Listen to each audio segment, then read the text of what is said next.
tú saliste al paso a hacer ciertas aclaraciones en vista de tu postura en cuanto a las decisiones o que las autoridades habían tomado, y decías de que no es que estabas defendiendo en algún momento delincuentes, sino más bien advirtiendo de los aspectos que a lo mejor no estaban acorde a lo que tus pensamientos se hacían con relación a la advertencia de las autoridades, ¿cierto? Bueno, realmente lo que yo me he venido pronunciando durante ya varias semanas, desde que inició la primera versión del régimen de excepción, fue en el sentido de la gravedad de las medidas que estábamos tomando y la responsabilidad que implicaba para la Asamblea Legislativa el hecho de suspender 4 garantías constitucionales de la población salvadoreña.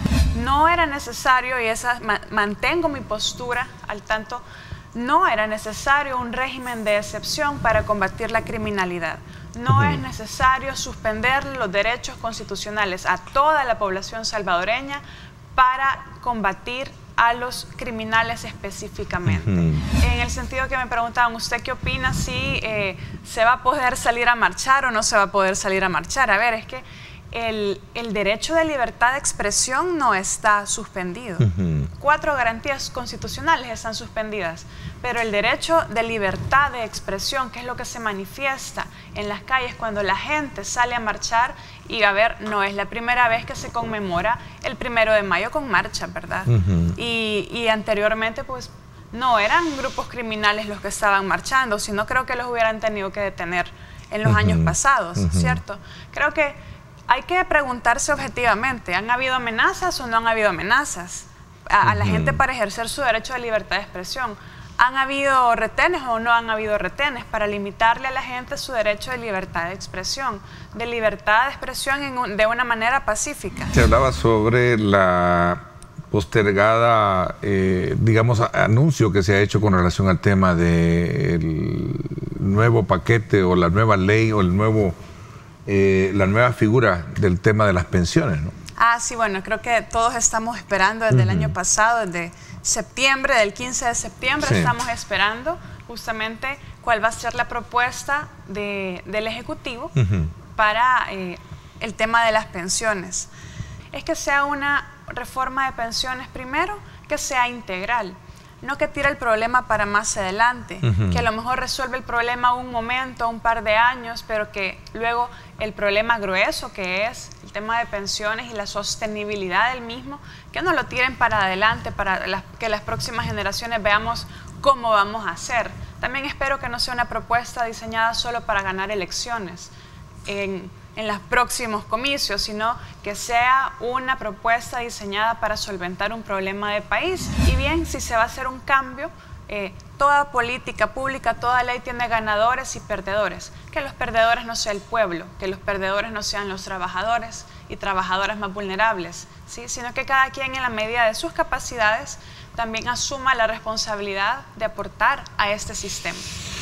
El 1 de mayo del 2021 marca, sí, un cambio en la historia democrática del país, pero desde mi punto de vista, lamentablemente no ha sido para bien. En el sentido que el 1 de mayo se rompe el orden constitucional en El Salvador, destituyendo a magistrados de la Sala de lo Constitucional y imponiendo funcionarios que están usurpando realmente las funciones de una Sala de lo Constitucional, pues no fueron nombrados con el debido procedimiento. Simplemente fueron puestos ahí, ¿verdad? Independientemente, yo no estoy atacando la calidad personal ni profesional de quienes fungen en este momento, pero sí el proceso por el cual fueron nombrados. Igualmente con el fiscal general. Creo que he hablado hasta la saciedad de ese punto, pero marca una pauta de cómo iba a ser el ejercicio del poder desde ese momento. Ya hemos tenido, y hagamos memoria quienes somos mayores, ¿verdad?, de 30, 40 años, en el pasado, en los gobiernos de Francisco Flores, de Antonio Saca, incluso en los gobiernos del FMLN han habido medidas fuertes, capturas masivas contra los grupos criminales. Sin embargo, el resultado, ¿cuál ha sido? Que se ha recrudecido porque no han sido medidas integrales. sostenibles en el largo plazo. Esa es mi crítica y quiero aprovechar para dejarlo muy claro. Yo no estoy en contra ni defiendo. Eso es lo que ellos quieren, manipular el discurso y manipular la información para hacer quedar mal a la oposición, que les hacemos ver cuáles son las falencias de las medidas que se están tomando. Pues yo aprovecho el espacio para dejar clara mi postura. Estoy en contra que se detengan personas inocentes sin ningún tipo de cuidado y reparación, y además que no se tomen medidas que sean integrales y sostenibles en el largo plazo. Fíjate que esa misma pregunta yo se las hacía a diputados de la fracción celeste. Y en su momento expresaban de que en vista de la necesidad con la que se estaba, o la puntualidad, me decían, con que se estaba atacando y capturando, creo que ya sobrepasan los 20,000, era necesario ya pensar dónde se iban a meter. Hasta ahora vamos a pensar a dónde. Hasta ahora vamos a pensar a dónde los vamos a meter. Y no sabíamos que ya habían 60,000 miembros de pandillas o más. ¿Dónde está la planificación de las políticas de seguridad de este gobierno? Se ha conocido desde luego que durante se mantenga el régimen de excepción, todos aquellos parámetros para cumplir con la ley y la CAP quedan pues prácticamente fuera. Sí, y eso es preocupante realmente porque no es, como ya lo decía, la única ley que contempla eso. Si fuera la única ley todavía podríamos tener un beneficio de la duda por ahí, aunque no me parece correcto. Pero hay otras 3 leyes también que se aprobaron en las últimas 2 o 3 semanas que tienen el mismo esquema. No va a pasar por la CAP. También quienes sean beneficiarios de esos contratos que no van a ser asignados por un concurso público o por una licitación, van a tener el beneficio, además de que van a poder estar exentos de cualquier tipo de impuestos en lo que tenga que ver con estos proyectos, que son el Tren del Pacífico, el Aeropuerto del Pacífico y también la construcción de centros penales. Parece que en un momento económico de la población salvadoreña que es muy complejo, en una situación económica del Estado también muy compleja. A ver, el mes pasado, recién pasado, a los empleados públicos se les pagó con bastante retraso, por ejemplo. Hay señales ahí de que podría haber una falta de liquidez. Esperemos que con esta recaudación de renta eso se solvente un poco, ¿verdad? Para que el Estado tenga oxígeno de funcionar. Mi postura ha sido que lo veo como una falta de planificación y una señal de improvisación.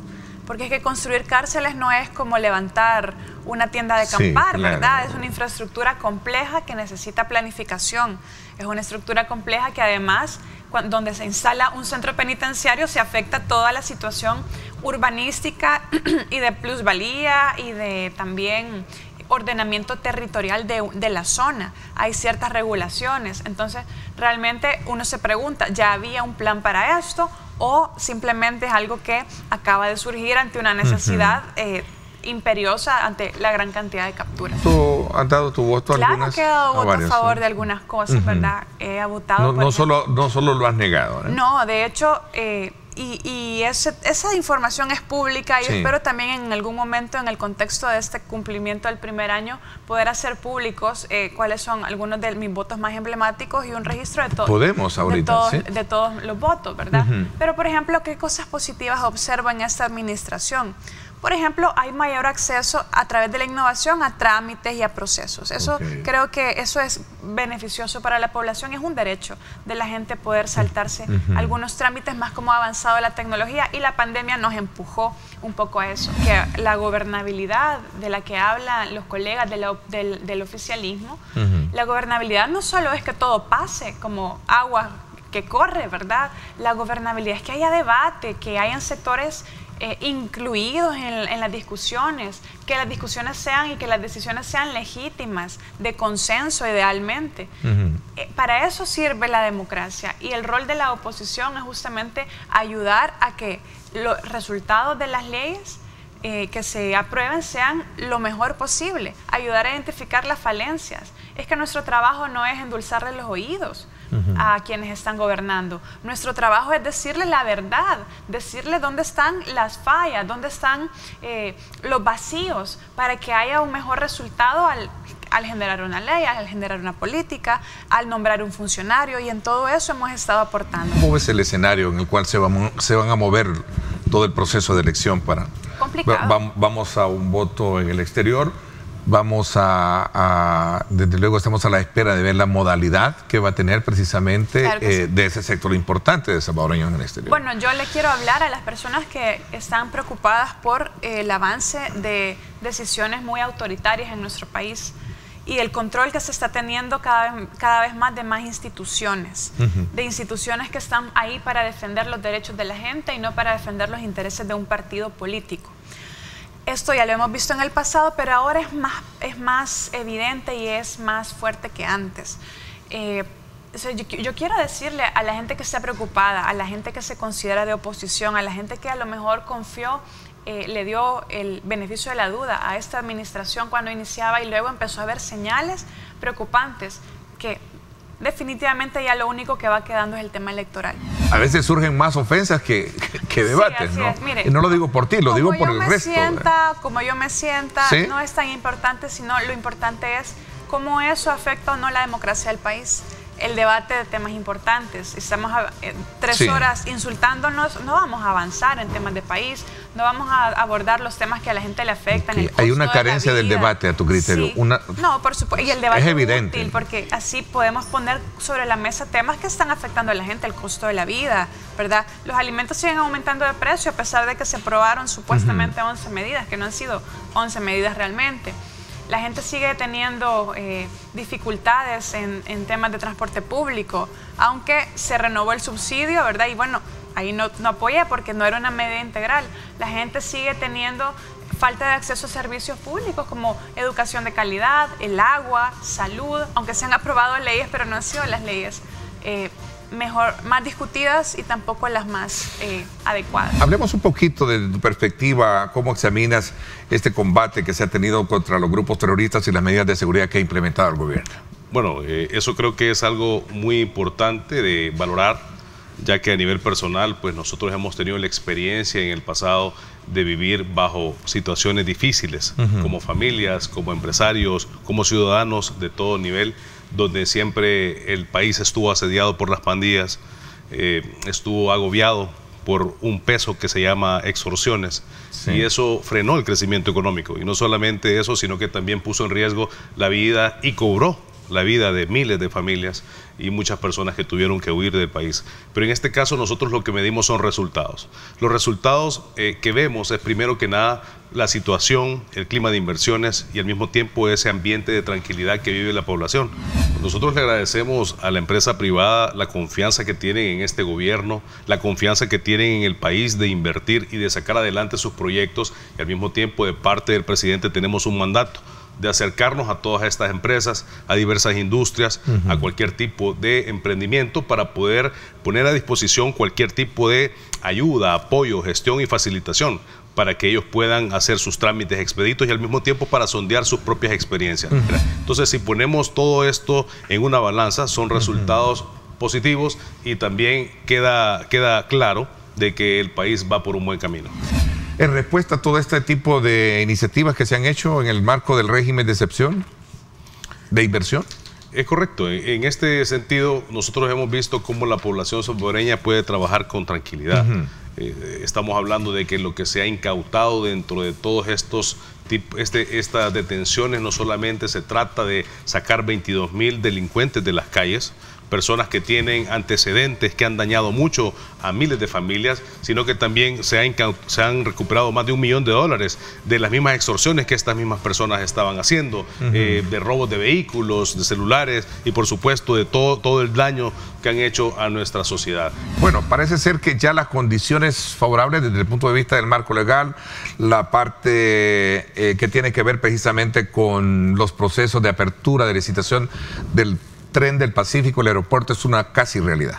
Es una realidad, estos son proyectos prioritarios de parte del presidente, incluso existe un equipo multidisciplinario de técnicos, consultores, diferentes instituciones articuladas, como es CEPA, el Ministerio de Obras Públicas, directamente de la presidencia, un equipo especializado para darle seguimiento a estos proyectos, que ya estamos en una fase ya dar el paso para la ejecución. Estos procesos es importante reconocer la labor que también hemos tenido de parte de la nueva Asamblea Legislativa con un apoyo fundamental para que tengamos procesos más express, para que tengamos, por supuesto, procesos avalados por el Ministerio de Hacienda y, por supuesto, verificados por la Corte de Cuentas con toda claridad y transparencia. Entonces, toda la fuerza turística, lo que implica el modelo de Surf City, atrae una gran cantidad y perfila este aeropuerto del Pacífico como un puerto de llegada para turistas. Entonces, son proyectos que van articulados y en esta fase creo que es importante mencionar que no solamente estamos viendo la ejecución de estos procesos, de estos proyectos, sino que también toda la infraestructura que conllevan. Nos estamos preparando a nuestra gente, estamos negociando con diferentes aerolíneas, tenemos un avance muy importante con una aerolínea de República Dominicana, que me reservo el nombre por temas también de acuerdos de confidencialidad, pero como salvadoreños también es importante que sepamos que se están modernizando los procesos de inmigración. Tenemos instituciones que están trabajando para poder facilitar el acceso de los turistas y de los viajeros. También tenemos la modernización de nuestro aeropuerto, donde CEPA ha hecho un excelente trabajo. También la modernización de nuestras aduanas, que permite que haya mejor movilidad y tiempos de tránsito, y por supuesto la inversión en carreteras. Entonces, todas estas cosas es el andamiaje perfecto para que estos dos proyectos vayan ejecutándose de manera paralela. Mira, me están preguntando acá cuáles son las proyecciones o el impacto que tendría Bitcoin City para el oriente del país. Tu invitado es de Oriente y sabe lo que representa el manejo de una cultura económica diferente a la que hemos estado acostumbrada con el dólar. Dice, es interesante ese punto. Claro, no existe una competencia directa en cuanto al dólar con el Bitcoin City. No olvidemos que el país también tiene una moneda, en este caso, que pues circula libremente, como es el dólar, pero también hay una nueva oportunidad con algo que nosotros llamamos, y la gente lo reconoce, con una inclusión financiera, para que muchas personas puedan también hacer uso de las criptomonedas. El modelo de Surf City llega a Oriente con una inversión privada que también incentiva o es incentivada por la inversión pública. Todo este proyecto suma alrededor de 77 kilómetros de carretera. Estamos hablando que por cada dólar que el Estado invierta, la empresa privada invierte $7.50. O sea que en proporción el gobierno invierte $200 millones y como resultado tenemos más de $2.000 millones de inversión privada. Y esto es muy claro solamente con capital salvadoreño y por supuesto con capital de nuestros hermanos salvadoreños en el exterior, y no se diga todas las diferentes empresas con las que hemos hablado que también están interesados en invertir, empresas de República Dominicana, empresas de Estados Unidos y empresas españolas y también empresas mexicanas.